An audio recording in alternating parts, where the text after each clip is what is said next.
Audio Jungle. Audio Jungle. Audio Jungle. Hoje no canal lhe apresento o banheiro do fundo. Antes de começar, se inscreva no canal, é de graça, não precisa pagar nada. Compartilhe com os amigos que gostam de histórias de terror. Banheiro dos fundos. Acordar no meio da noite com a bexiga prestes a estourar é uma coisa que realmente odeio. Primeiro, que levantar sonolento de madrugada é uma merda. Segundo, que sou uma pessoa extremamente azarada. O que isso tem a ver? Você se pergunta. Pode parecer uma conversação sem sentido, mas irei lhe explicar de uma maneira que lhe fará entender. Moro com meus irmãos em uma antiga casa que nossos avós nos deixaram de herança. Algo extremamente bom, pois não tenho dinheiro nem mesmo para um cômodo minúsculo, onde o único espaço, um colchão no chão, preenche por completo. Estava desempregado e tinha acabado de sair de uma relação conturbada. Não vi problemas em dividir o espaço com meus 3 irmãos. Nos dávamos muito bem, coisa rara entre irmãos, e éramos todos adultos. Fiquei com a parte de fazer o almoço e o jantar. Como estava sem emprego, era a forma que encontrei para ajudar. A casa é espaçosa, com 5 quartos, uma cozinha, sala de estar e uma garagem que pode acomodar 2 carros. O problema mesmo sempre foi a questão do banheiro. Veja bem, temos 2 banheiros, um fica no corredor, próximo ao meu quarto, enquanto o outro, apenas nos fundos da casa. Isso significa que, se você estivesse muito apertado e o primeiro banheiro estivesse ocupado, você teria que dar toda a volta até os fundos, destrancar uma porta e atravessar o jardim para acessar o outro. Já era chato fazer isso pela manhã, imagina no meio da madrugada, quando o que você mais quer é voltar a cair nos braços do Morfeu. Outra coisa que preciso lhe falar sobre a segunda instalação sanitária da casa, é que não é nem um pouco acomodadora. Enquanto o primeiro tem azulejos na parede, um teto com forro pintado de cor branca e um chuveiro com uma boa pressão, o segundo parecia mais uma obra não acabada. Paredes para rebocar, um telhado quebrado e uma pia e chuveiro que não funcionavam. A única coisa ali que funcionava era o vaso sanitário antigo, com seu barulho desgraçado quando você dava a descarga. Sério, era um barulho alto o suficiente para te tirar do modo sonolento e lhe trazer de volta à realidade.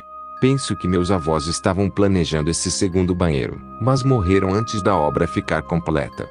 Em minha infância, meus pais sempre traziam meus irmãos e eu para passar as férias nessa casa e visitá-los. Eu não me recordo de um segundo sanitário, talvez fosse mesmo algo meio recente.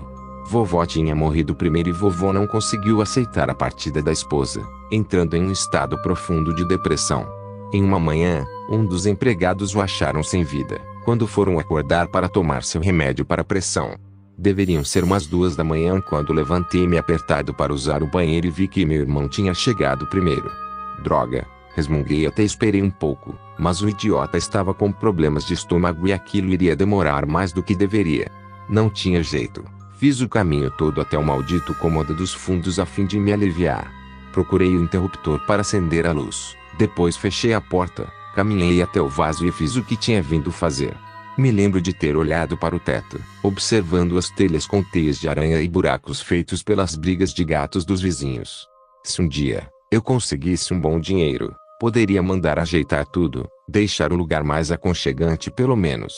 Puxei a corda da descarga, ouvindo aquele som alto dos infernos e fui em direção à saída, pretendendo lavar as mãos na torneira do jardim, pois como eu disse antes, a pia dali não funcionava. Imagina minha surpresa quando puxei a porta e ela não abriu. Eu não a tinha trancado, nem era possível, esqueci de dizer, mas a única maneira de trancá-la era pelo lado de fora. Cogitei na hipótese de um dos meus irmãos estar tentando me pregar uma peça. Aqueles idiotas gostavam de fazer esse tipo de coisa. Muito engraçado, agora abram a porta, digo, tentando entrar na brincadeira. Sem resposta. Vamos. Abram. Elevo meu tom de voz, novamente sem respostas. Começo a coçar a cabeça rapidamente, uma mania que tenho quando começo a ficar nervoso. E se não tivesse sido eles? Esse pensamento passava em minha mente, mas não poderia ser isso. Quem poderia ter feito tal coisa senão um deles? Um invasor, talvez. Um ladrão que entrou na casa às escondidas e me trancou aqui dentro para não ter que se preocupar com um dos irmãos. Que droga, pensei em muitas coisas, mas nada parecia encaixar. O pior de tudo era que não adiantaria o quanto eu berrasse. Os quartos dos meus irmãos eram bem distantes, eles não poderiam me ouvir. A solução que encontrei foi a de tentar arrombar aquela porta. Tomei impulso. Estavas prestes a colocar aquela ideia em ação, mas antes que pudesse fazê-lo, a luz piscou, deixando tudo escuro por aproximadamente 5 segundos. Meu sangue gelou. Uma pontada em minha cabeça me fez dar um gemido baixo de dor. Foi tudo muito estranho. Me sentei no chão, perto de alguns escombros, pedaços da parede, restos de entulhos, possivelmente deixados por meus avós. Tenho que lembrar os outros a me ajudar a limpar isso aqui. Sussurro para mim mesmo, me referindo aos meus irmãos. De repente, minha mão tocava em um pedaço de papel em meio à bagunça. Eu ainda estava me recuperando daquela estranha dor de cabeça de antes, que piorara um pouco com a volta da luz. Logo, a ideia de arrombar a porta tinha ficado para depois. Sentado, naquele canto nem um pouco amigável, trago o papel para minha visão, vendo as letras escritas com uma caneta de cor vermelha. Trago o prato com um pequeno animal morto, um lagarto ou um camundongo são as melhores opções. Entretanto, com o camundongo, são altas chances de sucesso sem janelas. E isso é muito importante. Leia o que lhe enviei em voz alta. Quando tudo estiver pronto você saberá quando funcionou. Lembre-se, 5 vezes é o suficiente. Não entre mais no cômodo depois disso. Não entre agora. Aproveite, mate sua saudade. Fiquei completamente confuso, pensando que tudo não deveria ser mesmo um tipo de brincadeira. Meu coração quase parou quando virei o papel. Tinha uma coisa a mais, escrita do outro lado. Se você desobedeceu e entrou no cômodo mais de 5 vezes, pode ter ficado confiante que nada aconteceu, mas quando você menos esperar, a porta trancará. Isso acontecerá em algum momento após passar o número de vezes. Pode ser logo que quebrar a regra ou pode demorar um pouco. Caso aconteça, espere aquele que você prendeu no cômodo se manifestar. Ele está sozinho, trancado, culpa sua. Implore, talvez tenha sorte na primeira e, caso tenha, nunca mais volte. Antes que eu pudesse demonstrar alguma reação, escuto passos em minha direção. Eu não queria levantar a cabeça para olhar quem era, mas uma estranha força parecia forçar-me a fixar quem estava em minha frente.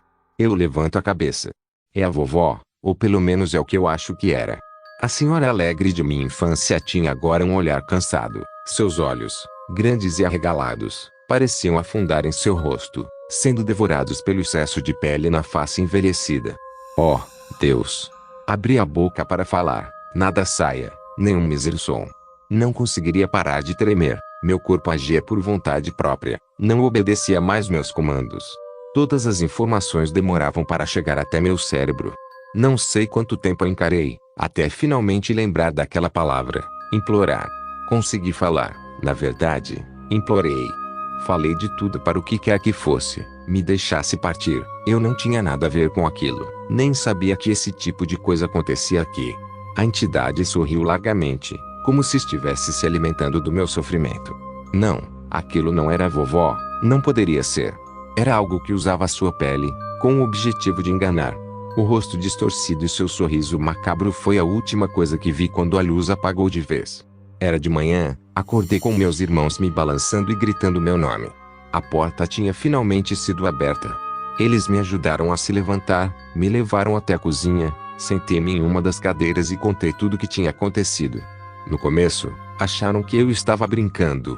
Entretanto, minha palidez e o pavor que eu tive quando um deles afirmou que iria até o banheiro procurar o pedaço de papel, o fizeram acreditar em mim. Decidi sair da casa 3 dias depois deste ocorrido. Ficaria na casa de um amigo até arranjar um emprego. Queria distância daquele lugar. Aconselhei meus irmãos a fazer o mesmo. Nunca mais voltei.